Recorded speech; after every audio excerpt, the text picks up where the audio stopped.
What was your count for Mr. Pete Burke?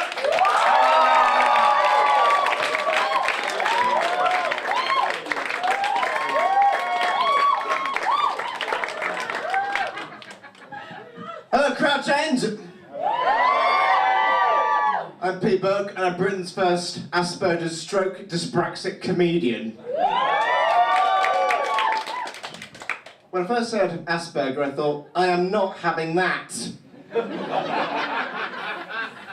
Something big, brown and steaming between two white buns. No thanks.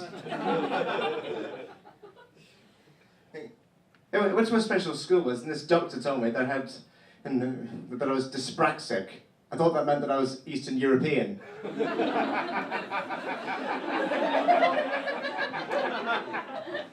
One of the problems with Asperger is that we have problems with maintaining eye contact, so please do not be offended if I can't look at you properly tonight. Don't laugh, I'll take away my disability benefit.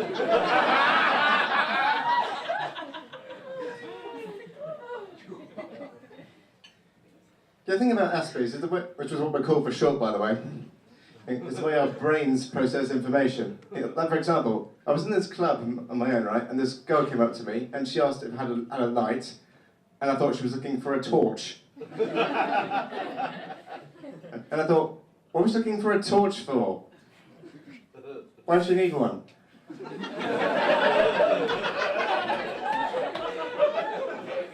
And how does she know that I work at the local cinema? The club was dark, but it weren't that dark. So anyway, eventually, she just held up a packet of cigarettes to help me understand. And I just went, sorry, don't smoke. She got confused and wandered off. Yeah. So I got home and told my mum about it, and she just said, Pete, love. She didn't really want to late. She just wanted an excuse to have a conversation with you. And I said, well, why the fuck didn't she say so? And why are you talking like Mrs. Brown? It's you non-Aspergers that have messed it up with all your non-verbal conversations and not saying what you really mean. You're the ones with special needs.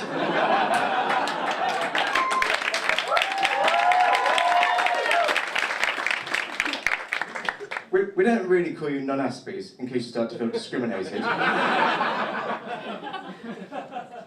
You're actually known in the trade as neurotypical. Or as we say at primary school, normalies. My teacher's idea, not mine. So it's her fault that you sound like Harry Potter characters. So how do you work out if someone's on the spectrum? Well, they do this in testing for something called empathy. Whatever the fuck it is. And apparently, we Aspergers ain't got it. Yeah, just like, for example, in my head, this is the best routine you'll hear tonight, but you won't be able to tell. You can imagine what another person's thinking, but like, for example, some of you guys might be thinking, when is Pete going to stop gassing and do some jokes? But I wouldn't know you were thinking that, would I? And I wouldn't care. That's the best bit. It's hard enough to get a job without disabilities. I've tried loads of part-time jobs. I had a job once as a waiter in Britain's first Bush Tucker restaurant. You know, the ones they have just like in I'm a Celebrity? You know, monkey testicles in white wine. Wild locusts dipped in honey. One night this woman came in and she asked me for a chef's recommendation and I said, have you tried a cock or two in cider?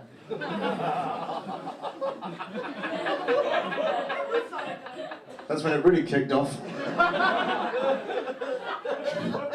Saturday Night and Casualty, which is pretty likely to be closer to an acting career as I'm going to get. The thing about Asperger's is that we're really crap at lying. Like, for example, I was working in this clothes shop once, and this big fat bloke came in, and he asked me if I knew where the tracksuits were, and I said, yeah, but why would you be interested?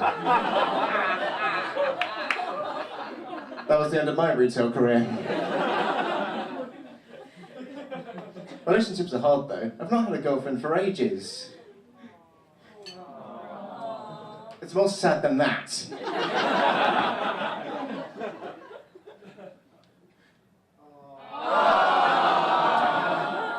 Well, thank you so much for the delayed response. Can you imagine being on a date with someone with whom you can't even look at, and someone who can only tell the truth?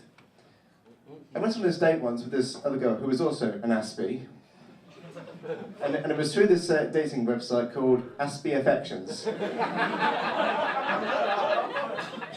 or as it's now called, wrongplanet.com.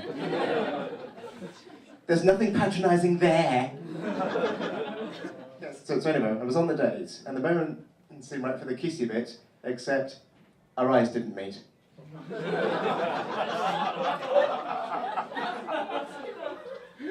I asked her if she wanted to meet up again, and she said, no.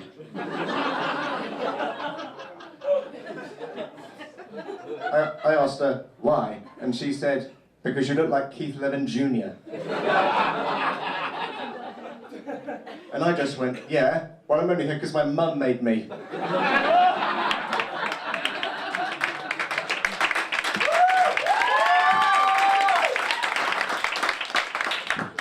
And I think life would be better if life had subtitles, you know, just like a French film.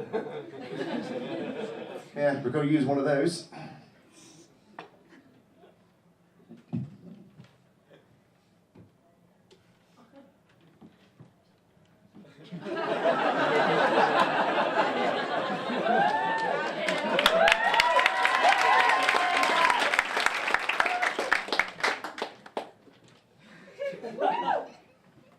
Okay, you've been a good audience. Now, I would like to leave you with a little poem. Roses are red, violets are blue. I've also got ADHD.